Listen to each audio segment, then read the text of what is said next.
ભારત દેશના 200 વર્ષની ગુલામી પછી મળેલા આઝાદી અને આઝાદીના આ 79માં સ્વાતંત્ર્ય પર્વ વડોદરા શહેરના સર સયાજી બાગ ખાતે આવેલ વ્હાઇટ હાઉસ પાસે વડોદરા મહાનગરપાલિકા દ્વારા પ્રતિવર્ષ ધ્વજવંદનના કાર્યક્રમનું આયોજન કરવામાં આવતું હોય છે।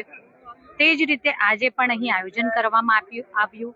આપણા સૌનું માન સન્માન અને ગૌરવનું સરનામું એવો આપણો રાષ્ટ્રધ્વજ અને આ રાષ્ટ્રધ્વજ સદાય ઊંચો રહે તેવી પ્રત્યેક ભારતીયની ભાવના હોય છે।